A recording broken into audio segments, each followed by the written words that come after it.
Mr. Rodney Stepp is a recent kidney transplant recipient and developed kidney failure due to COVID. Thankfully, he pulled through and is here to talk about his experience. Hi, you're listening to episode 155 of Let's Talk About Life. I'm your host, Colleen Gerber, kidney recipient and Life Bank staff member. Rodney, I can't tell you how much I appreciate you being here with us today and spending time sharing your story.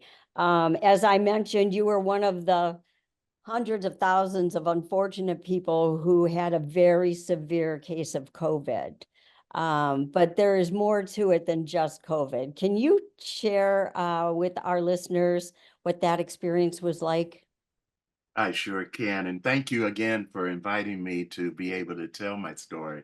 Um, yeah, Colleen, it was a journey. I've just labeled it as a journey. The book that I'm working on, journey's got to be a part of this experience.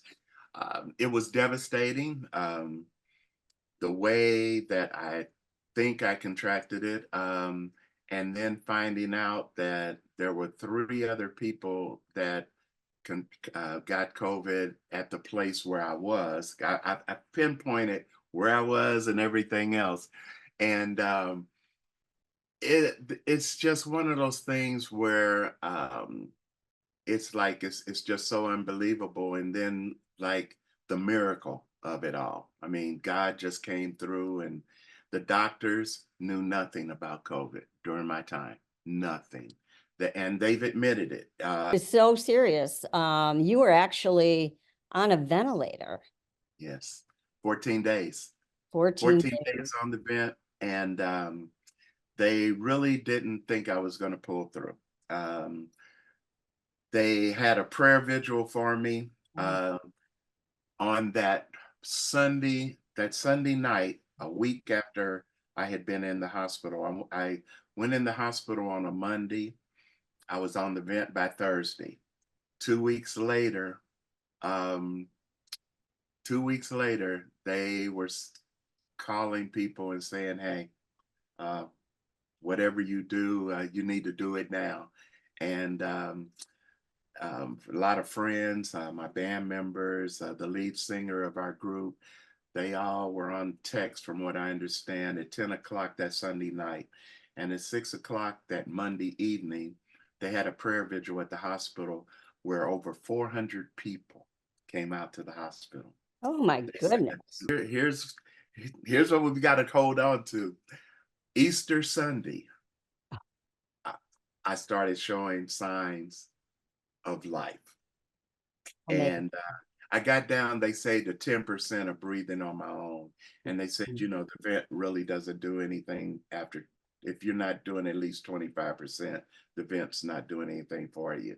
So they were ready to pull the plug on the vent, and they didn't. And that Easter Sunday is when I started kind of coming back.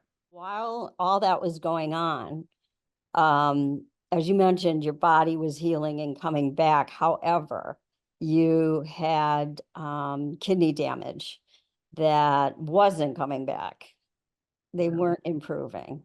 Not at all. And the way I found out about that, after I was out of ICU and they put me in a room, of course, I'm in a room by myself, of course, with COVID. Every patient with COVID was. We were all isolated and quarantined. But one particular morning, the dialysis nurse came in, and she was all bubbly, because I had been asleep most of the time or pretty much out of it. And she came in and she was pushing this big machine, and she greeted me. "Hi, Mr. Stepp, I'm so and so, and I'm your dialysis nurse." And I'm like, "What? Dialysis nurse?" And but you gotta have to remember too, and when we get into this a little deeper, I couldn't talk then. I couldn't talk at all. And so I'm like not understanding about this dialysis. But then she hooked me up. I had these two tubes hanging out of my chest. Mhm. And she hooked me up, and she said, you know, this will take 4 to 5 hours and blah, blah, and, you know, explained everything. And I remember having one little tear coming out of, I still remember that coming out of my eye, because I'm like, I'm not knowing who I am, where I am, what has happened, nothing. I'm still, you know, kind of in a fog. And that's when I found out that I had something going on with my kidneys. When I was finally able to talk to the nephrologist, she came in and explained I was in stage 4 renal failure and that I would have to be on dialysis and, you know, 3 times a week and blah, blah, and this and that. And I didn't want to really receive that. Wow. Yeah. And so, as you mentioned, you're on dialysis 3 times a week. And your options, once you get to that point, are either, you know, dialysis forever or a kidney transplant, right?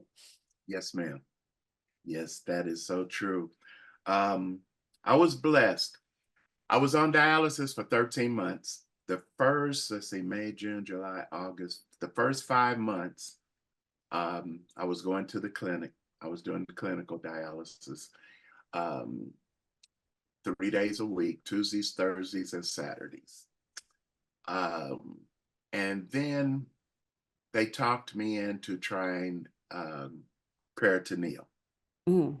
And I like the idea of being able to be at home doing it and that I could be sleep while I was doing it. I like that idea.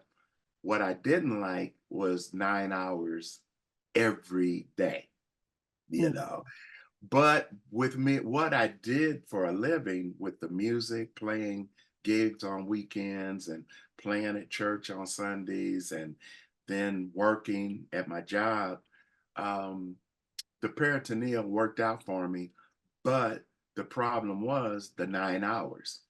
So if I did a gig and didn't get home till midnight on a Friday, on a, you know, Friday night, Saturday morning, I'd have to get on the diet on the machine and then be on there for 9 hours and till 10 or 11 o'clock in the morning.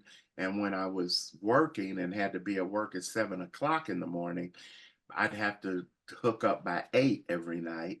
And I'm a night person. You know, and so I didn't have to go to sleep, but I still had to hook up because I had to be, that had to run its course and its routine. And that is no quality of life. I'm sorry. It's just for me, that was no quality of life. I just want to make sure that our listeners understand that you are being cared for at the University of Indiana. Uh-huh. Yeah. And IU Health, IU North Health, and they are a fabulous, fabulous organization. Yes. However, they have a stricter policy for transplant, right? Yes. And unfortunately, you did not meet their criteria. So they told you they would be unable to transplant you. Right. However, they did recommend trying the Cleveland Clinic. Yes, and the story behind that was, and what was disappointing for me, I had been on the list for 3 years at IU and in Indiana. So I'm waiting patiently, and when it's about my time, because I knew we were getting close, my wife and I had the meeting with the head surgeon here, and he told me that he was afraid that he would hurt me more than help me because he was afraid to do the surgery because my blood vessels had calcified. And but he did say he would recommend, he'd be willing to write a recommendation for me. He wrote 2 recommendations, one to the Cleveland Clinic and one to the Northwestern University. And so I contacted them both. Um, I hate to say it, but Northwestern wasn't user friendly at all. They made me 3 appointments and canceled all 3 of them. Um, Cleveland Clinic had my evaluation, called me, told me to come to Cleveland. Um, the first day that I interviewed with Dr. Wee, um, he asked me, did I really want a kidney? And boom, that. 4 months later, I'm getting the call. Yeah, I that was April 28th of 2024. So not that long ago. I was blessed when you showed up at our door, and we're so happy that you did. Yes, Obviously, you know, the Cleveland Clinic has a little bit of a more, I will say, progressive program, and not just for kidneys, but for other organs as well. They take cases where other hospitals won't, you know, they just won't take them. exactly. So they're obviously a wonderful institution, and we're proud to have them here in Cleveland. But being from Indiana, you had to come up here, and not only were you seen at the Cleveland Clinic, you had to find a residency. You had to find somewhere for you and your wife to stay. And again, we're so fortunate to have a lovely um, a hospitality house called Transplant House of Cleveland, and you stayed there. Do you want to share that experience? Boy, wonderful experience. The staff, I mean, everyone, I mean, they're like family to me now. Um, when I call and, talk to anybody, I mean, Raven, just anybody there, they feel like family. We were blessed. My wife, and I credit that to my wife. My wife was doing a lot of research, and she found Transplant House of Cleveland. So in January, once we knew, when we got the letter in January that we had made the cut, and they were going to add us, they were going to put us on the list. And that was in January of this year. Uh, she had found the transplant house, so she called him in January. And of course, we don't know when we're coming, but she was able to register. And so she registered.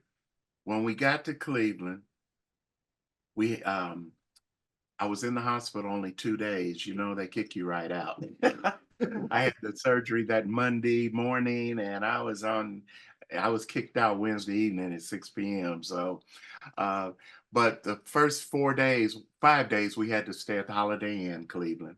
Uh, and we, but she had called them when we got in town and told them that how long we were going to be there. And they said we might have an opening coming up on Sunday. And she said, well, we would take it.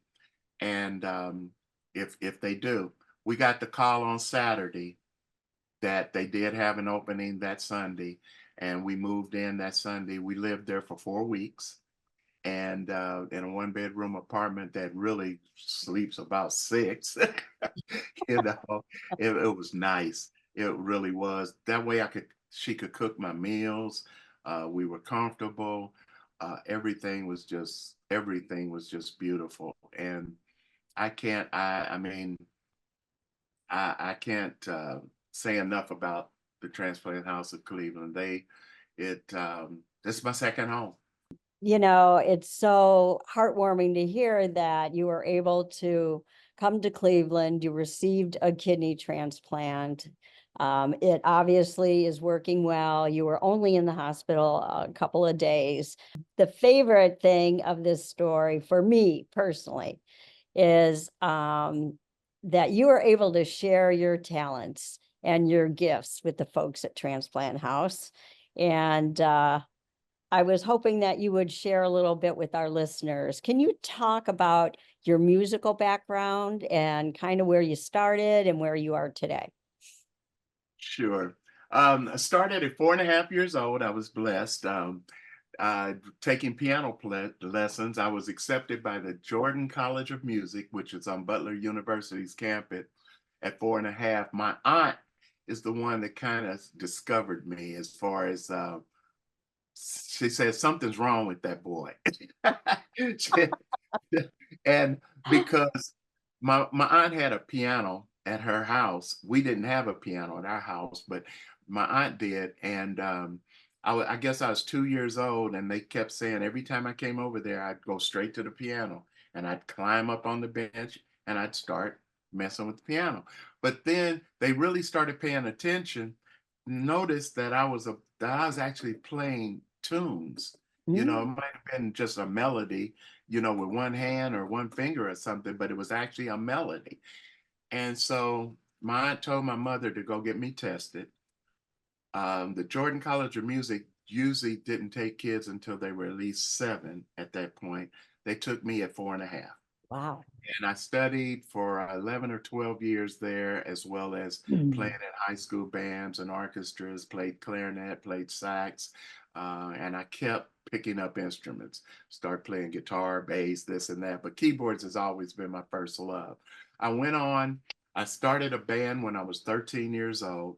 We won a talent show at my school, and then that just did it, the girls screaming and this and that. And that just encouraged me even that much more. I said, I want to do this. So by the time I was 15, I was playing with national entertainers. They back then, entertainers couldn't afford their own bands, and they would bring a music director in with their charts. And we were these talented kids that could read fluently, and our manager would always hook these people up. I played behind the Spinners, Joe Tex, Patti LaBelle and the Bluebells, the Emotions, all these people when I was 15 and 16 years old, when they would come into Indy or surrounding areas. The, the Spinners remembered us, um, and when they were able to get their own band in 1969, they took 3 of my band members away from me Oh, and no. another guy from here. And I couldn't go because I was a senior in high school, so I couldn't. My mother wasn't gonna let me go on the road. But they left, and that's how it kind of started with all of us in the Indianapolis area, ending up going with different groups. I started my another band in high school called the Diplomats. We recorded one record. We changed our name to Jazzy Cassie and the Eight Sounds. We recorded one record. And then the next thing you know, after I was drafted and I did a 2-year military um, service. And after I got out, I wasn't home 2 weeks and the Spinners called. And that's, was I available? And I went out with the Spinners. They were with Atlantic Records then. They had had their first #1 record, I'll Be Around. And I went out with the Spinners and then became their musical director as well a few years later. And we just had ourselves a good time. I traveled the world. I wouldn't have seen the world the way I did if it hadn't been for my Beginning of music. this episode that August is Minority Donor Awareness Month. Yes. And you and I both know that typically or traditionally, the Black community is a little bit weary about, well, medicine in general, but specifically about organ, eye, and tissue donation. There's a mistrust for many good reasons. Mhm. But yet, 60% of those on the waiting list are an ethnicity other than Caucasian. So what would you say to somebody who is a little skeptical about being an organ donor? Well, first of all, I would say, especially no matter what your beliefs are, you've got to trust. And for me, it would just be trusting God. But I know that different religions, everything else, different beliefs, but you've got to trust the system too. Um, it's about life. It's a matter of life and death. It's about prolonging, your life somewhat. You might, like the doctor told me, I can't prolong your life, but I can give you a better quality of life with this new kidney. However long you're gonna live, you're probably just gonna live. But I can give you a better quality of life. I would tell people basically, pray about it, trust the system, get as much information as you can. Stop just being a naysayer. Um, Go research and then make up your mind. We did a lot of research. We read all kind of articles. We read reviews from people. We read different doctors' reports from the Mayo Clinic to Cleveland Clinic to hospitals in Chicago and Atlanta. And we did a lot of research and we had a better understanding going in what this was all going to entail. And I think that just open your mind, stop just automatic. It's the same thing that I've preached about COVID. I heard lots of friends, I'm not going to take the shot. I'm not going to do this. And I'm going like, listen to me, you look at me, I almost didn't make it. And I mean, to this day, if they come out with a COVID shot tomorrow, I'm going to be the first one in line.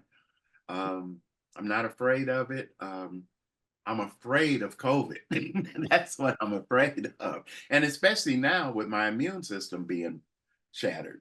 So um, I'm going to do everything I could. And that's what I would tell them, whether it's diet, exercise, or whether it's an organ, Yeah. and but they need to really think about either being a donor because they might need a heart or a kidney or a liver or something someday. And so everybody should think about that.